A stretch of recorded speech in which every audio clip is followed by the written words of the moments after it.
Patrapur block ଅନ୍ତର୍ଗତ ମୁଖ୍ୟତଃ ଭାଲନାରପୁର ଜାଗା ଯେଉଁଗୁଡ଼ାକ ଆଙ୍କୁଲିଗୁରା ତାଲ ଆଉ ତୁମ୍ବାରେ ଅଛି।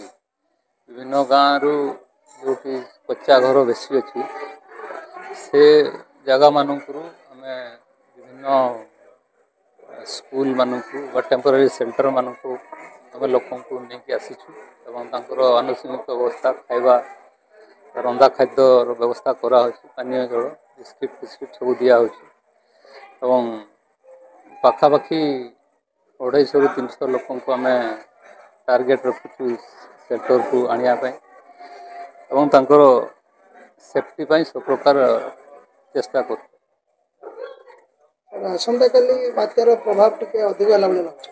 ସେହିପରି ସ୍ଥଳ ଭାଗରେ ମଧ୍ୟ କ'ଣ ବ୍ୟବସ୍ଥା କରାଯାଇଛି ଯେଉଁମାନଙ୍କର କଚା ଘର ରହିଛି? ହଁ ସବୁ ଜାଗାରେ ପ୍ରତ୍ୟେକ ଗ୍ରାମ ପଞ୍ଚାୟତରେ ହେଡ଼କ୍ୱାର୍ଟରରେ ସବୁ ପିଓ ମାନେ ଅଛନ୍ତି ଏବଂ ଆମେ ପ୍ରତି ଗ୍ରାମ ପଞ୍ଚାୟତରେ ଟିମ୍ କରିଛୁ। ଆମେ ତା ସହିତ PRI ମେମ୍ବର୍ସ ମାନଙ୍କୁ ମଧ୍ୟ ଇନଭଲ୍ଭ କରିକି ସକାଳେ ଆମେ ସମସ୍ତଙ୍କ ସହିତ ମିଟିଂ ଗୋଟେ କରିଥିଲୁ ଗୁଗୁଲ୍ ମିଟିଂ, ଯେଉଁଠି ଆମର ଅନରେବୁଲ୍ MLA ଚିକିଟି ମଧ୍ୟ ଯୋଗ ଦେଇଥିଲେ।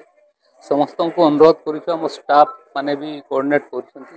ନିଶ୍ଚିତ ଭାବରେ ସବୁ ଜିପିରେ ଯାହା ଦରକାର କଚା ଘର ଥିବା ଲୋକଙ୍କୁ ସୁରକ୍ଷିତ ଜାଗାକୁ ନେବା ପାଇଁ ଆମେ ବ୍ୟବସ୍ଥା କରୁଛୁ।